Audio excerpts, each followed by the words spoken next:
పార్వతి నాగులపల్పాడు మండలం మాచవరం గ్రామంలో గత 8 సంవత్సరాల నుండి ప్రకృతి వ్యవసాయంలో బెంగాల్ గ్రామ్ ఎర్రశనగ పంట పండిస్తున్నాము.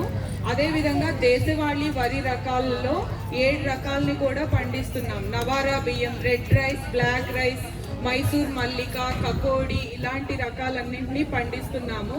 ఈ కకోడి అనే రకం తిరుపతి వెంకటేశ్వర స్వామి వారి అన్న ప్రసాదంలో కూడా వినియోగిస్తారు.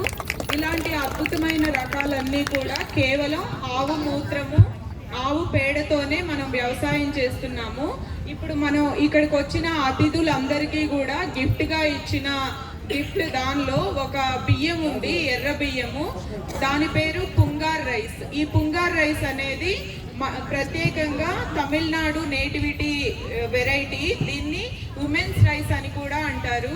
ఈరోజు ఈ సందర్భంగా నేను ఇది ప్లాన్ చేయడానికి రీజన్ ఏంటంటే బాలికల వసతి గృహ నిర్మాణ కార్యక్రమం మరియు ముఖ్య అతిథి కూడా మహిళ వచ్చారు.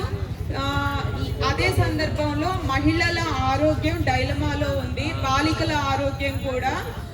ఋతుచక్రం ఎవరికి సరిగ్గా రావట్లేదు. ఇదంతా చాలా సైలెంట్గా జరుగుతుంది. గైనిక్ ఇష్యూస్ చాలా జరుగుతున్నాయి. వీటన్నింటికి చక్కని పరిష్కారం మనం ఇలాంటి దేశవాళీ బియ్యాన్ని మన ఆహారంలో మరలా భాగం చేసుకోవడం, తెల్లని పదార్థాల మీద మోజు మనం చాలా వరకు తగ్గించుకొని ఈ పిగ్మెంటెడ్ రైస్ అంటారు, రెడ్ రైస్, బ్లాక్ రైస్, వీటిల్లో మెడిసినల్ వాల్యూస్ ఉంటాయి. ఇలాంటి రైస్ని మనము మన ఆహారంలో భాగం చేసుకోవాలి అంటే దీని మీద మనందరికీ అవగాహన పెరగాలి. అవగాహన పెరగాలి అంటే మనందరం కూడా రైతు